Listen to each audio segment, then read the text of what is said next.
ಅವ್ರಿಗೆ ಇನ್ನೊಂದು action plan ಕೂಡ ಕೇಳಿದ್ದೀನಿ. 1100 ಕೋಟಿ ರೂಪಾಯಿ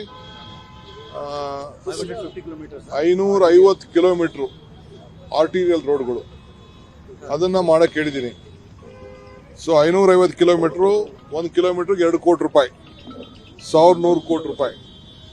ಇದಲ್ಲದೆ ಮೇನ್ ರೋಡ್ ಜಂಕ್ಷನ್ಗಳಿಗೆಲ್ಲ ಕಾಂಕ್ರೀಟ್ ಹಾಕ್ಸಕ್ಕೆ ಟೈಮ್ 26 ದಿನ 27 ದಿನ ಬೇಕು. ಅದಕ್ಕೆ ಹೆಂಗ್ ಮಾಡ್ಬೋದು ಅಂತ ಟ್ರಾಫಿಕ್ ಅವ್ರ ಹತ್ರ ಮಾತಾಡಕ್ ಕೇಳಿದೀನಿ. ಆ ಟ್ರಾಫಿಕ್ ಅವ್ರ ಹತ್ರ ಮಾತಾಡಿ ಅವರು ಒಪಿನಿಯನ್ ತೆಗೆದುಕೊಂಡು, ಯಾಕೆಂದ್ರೆ ಟ್ರಾಫಿಕ್ ನ ಒಂದು 21 ತಿಂಗಳು ಹೆಚ್ಚು ಕಮ್ಮಿ ನಿಲ್ಲಿಸಬೇಕಾಯ್ತದಲ್ಲ, ಅದಕ್ಕೆ ಹೆಂಗೆ ಭಾಗ ಮಾಡ್ಕೊಂಡು ಮಾಡಕ್ ಸಾಧ್ಯ ಅಂತ ಅಂದ್ಬಿಟ್ಟು ಅದಕ್ಕೂ ಹೇಳಿದೀನಿ. ನಾನು ಬೆಂಗಳೂರಿಗೆ ಪರ್ಮನೆಂಟ್ ಸೊಲ್ಯೂಷನ್ ಬಗ್ಗೆ ನಾವು ಪ್ಲಾನ್ ಆಗ್ತಾ ಇರೋದು. ಇಲ್ಲಿವರೆಗೂ ಆಲ್ಮೋಸ್ಟ್ ಹೆಚ್ಚು ಕಮ್ಮಿ 550 ಕಿಲೋಮೀಟರ್ ಪ್ಲಸ್ 550 ಕಿಲೋಮೀಟರ್ ಅದಕ್ಕೂ ಮಾಡ್ತಾ ಇದೀವಿ. ಸಿಎಂ ಕೂಡ 750 ಕೋಟಿ ರೂಪಾಯಿ ಕೊಡ್ತೀನಿ ಅಂತ ಹೇಳಿದ್ದಾರೆ. ನಮ್ಮ MLA ಗಳಿಗೂ ಕೂಡ ನಾವು ಈಗಾಗಲೇ ಅವ್ರಿಗೆ ಅವ್ರ ಕ್ಷೇತ್ರದಲ್ಲಿ ಆಯ್ಕೆ ಮಾಡ್ಕೊಳ್ಳಿಕ್ಕೆ ವಾರ್ಡ್ ರೋಡ್ಗಳು ಇದೆಯಲ್ಲ ಅವ್ರ ಕ್ಷೇತ್ರಗಳಲ್ಲಿ, ಅದಕ್ಕೆ 1100 ಕೋಟಿ ರೂಪಾಯಿ ಬಿಡುಗಡೆ ಮಾಡೋದು ಅಂತ ತೀರ್ಮಾನ ಮಾಡಿ, ಅದು ಕೂಡ ಅವ್ರಿಗೆ ಕಂಪಲ್ಸರಿ ನೀವು ರೋಡ್ ಬಿಟ್ಬಿಟ್ಟು ಏನೋ ತಗೋಬಾರ್ದು ಅಂತ ಅವ್ರಿಗೂ ಇನ್ಸ್ಟ್ರಕ್ಷನ್ ಕೊಟ್ಟಿದ್ದೀವಿ. ಸರ್, ಎಷ್ಟು ಗುಂಡಿ ಮುಚ್ಚಿದ್ದಾರೆ ಸರ್? ಈಗಾಗಲೇ 13,000 ಗುಂಡಿಗಳು, 13,000 ಗುಂಡಿಗಳನ್ನ ಈಗ ಮುಚ್ಚಿದೀವಿ. ಒಂದೊಂದು ಗುಂಡಿನೂ ಫೋಟೋ ಹಿಡಿಸಿದ್ದೀನಿ, ಒಂದೊಂದು ಗುಂಡಿಗೂ ರೆಕಾರ್ಡ್ ಮಾಡಿಸಿದ್ದೀನಿ. GPS ಮತ್ತೊಂದು ಎಲ್ಲ ಸೇರಿ ಕೊಟ್ಟಿದ್ದೀನಿ. ಬೇಕಾದ್ರೆ ನಿಮ್ಗೆಲ್ಲ ಡೌನ್ಲೋಡ್ ಮಾಡಿಸ್ತೀನಿ, ನೀವು ಅದನ್ನೆಲ್ಲ ರೀಚೆಕ್ ಮಾಡಬಹುದು.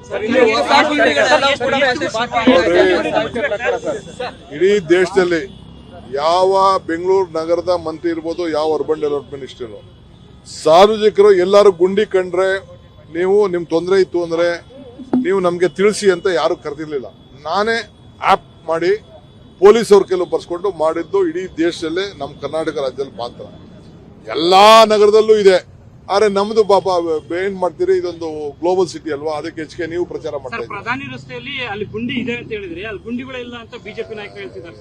ನನ್ನ ಜೊತೆ ಬಾ ಅಂತ ಹೇಳಪ್ಪ, ನಾನು ಕರ್ಕೊಂಡು ಡೆಲಿಗೇಷನ್ ಕರ್ಕೊಂಡು ನಡೆಯಕ್ಕೆ ಕೇಳ್ರಿ. ಅದು ಯಾರು ಹೇಳಿದ್ರು? ನಾನು ಡೆಲ್ಲಿ ತೋರಿಸ್ತೀನಿ. ನಾನೇ ಕರ್ನಾಟಕ ಭವನದಿಂದ ಹೋಗ್ಬೇಕಾದ್ರೆ ನಾನು ನೋಡಿದ್ದೀನಿ. ಎಲ್ಲ ಕಡೆ ಏನು ಮಾಡೋಕ್ಕಾಗಲ್ಲ. ನಾನು ಅವ್ರ ತಪ್ಪು ಅಂತ ನಾನು ಇನ್ನು ಹೇಳೋದಿಲ್ಲ. ಡೆಲ್ಲಿಲೂ ಇದೇ ಪರಿಸ್ಥಿತಿ. ನೀವು ಬನ್ನಿ, ಯಾವಾಗ ಬರ್ತೀರಾ ಹೇಳಿ, ಅವ್ರ ಕರೆ ಯಾವಾಗ ಬರ್ತಾರ ಹೇಳಿ, ಹಂಗೆ ಅವರ ಪ್ರೈಮ್ ಮಿನಿಸ್ಟರ್ನ ಇದು ದುಡ್ಡು ಕೊಡೋರು ಯಾರು ಇದ್ರೆ ಭೇಟಿ ಮಾಡೋಣ. ಎಲ್ಲ ಮಂತ್ರಿಗಳನ್ನ MP ಗಳನ್ನೆಲ್ಲ ನಡೀರಿ ಒಂದಿನ ಫಿಕ್ಸ್ ಮಾಡೋಕೆ. ಅವರು ರಾಜಕಾರಣ ಮಾಡ್ತಾ ಇದ್ದಾರೆ. ಕಸನೂ ಇದೆ. ಕಸ ಈಗ ನೋಡಿ, ನಾನು ಈಗ ತಾನೇ ಕಾಂಗ್ರೆಸ್ ಆಫೀಸ್ಗೆ ಹೋದೆ, ಆ ಜೈಮಲ್ ರೋಡ್ ಇಂದ ಬಂದೆ. ಒಂದ್ ಮೂಲೆಯಲ್ಲಿ ಬಂದ್ಬಿಟ್ಟು ಆಗ್ಲೇ ನಿನ್ನೆ ರಾತ್ರಿ ಇರ್ಲಿಲ್ಲ, ಇವತ್ತಾಗಲೇ ಬಂದು ದೊಡ್ಡ ಡಬ್ರಿಸ್ ಒಂದು ಲೋಡ್ ಹಾಕ್ಬಿಟ್ಟವ್ರು. ಈಗ ಅವನ್ನ ಕಂಡುಹಿಡಬೇಕು. ಜೈಮಲಿಂದ ಬಂದ್ಮೇಲೆ ನಾನು ಈಗ ಬರ್ಬೇಕಂತ ನಾನು ನೋಡಿದೆ, ಆ ರೈಲ್ವೆ ಸ್ಟೇಷನ್ ಮೂಲೆಯಲ್ಲಿ ಬಂದ್ಬಿಟ್ಟು ಒಂದು ಲೋಡ್ ಡಬ್ರಿಸ್ ಕಾಂಕ್ರೀಟ್ ಅಲ್ಲಿ ಒಂದ್ಸತಿ ವಿಡಿಯೋಲಿ ಚೆಕ್ ಮಾಡಿಸ್ಬೇಕು, ಯಾವೊಂದೊಂದು ಹಾಕಿದೆ ಅಂತ ಮಾಡಿ ಚೆಕ್ಅಪ್ ಮಾಡಿ ಅವನ ಮೇಲೆ ಕೇಸ್ ರಿಜಿಸ್ಟರ್ ಮಾಡೋದು, ಅವ್ನ ಗಾಡಿ ಸೀಸ್ ಮಾಡೋದು ಮಾಡಬೇಕು.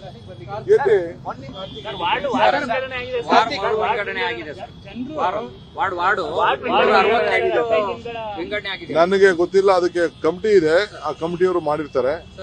ಪಬ್ಲಿಕ್ ಎಲ್ಲ ಏನಾದ್ರು ಗ್ರೀವೆನ್ಸಸ್ ಇತ್ತು ಅಂತಂದ್ರೆ ಅರ್ಜಿ ಹಾಕೊಳ್ಳಿ. ಜನರು ಕೂಡ ಹೌದು, ಜನರು ಸಹಕಾರ ಕೊಡ್ತಾ ಇಲ್ಲ. ಇದು ಕಾರ್ತಿ, ನಾನು ಕೆಲವೆಲ್ಲ ಬಂದು ಕಟ್ಟಡ ಹೊಡೆದಾಕಿದ್ದು ಕಸ ಎಲ್ಲ ಬಂದು ಸೈಡ್ ಅಲ್ಲಿ ಬಂದು ರಾತ್ರಿ ಹೊತ್ತು ಹಾಕ್ಬಿಡ್ತಾರೆ.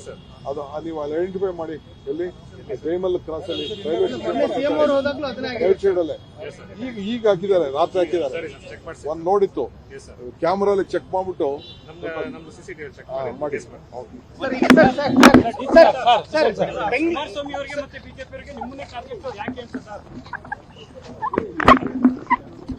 Love me a lot. Guarantee news, ಸುದ್ದಿ ಖಚಿತ, ನ್ಯಾಯ ನಿಶ್ಚಿತ.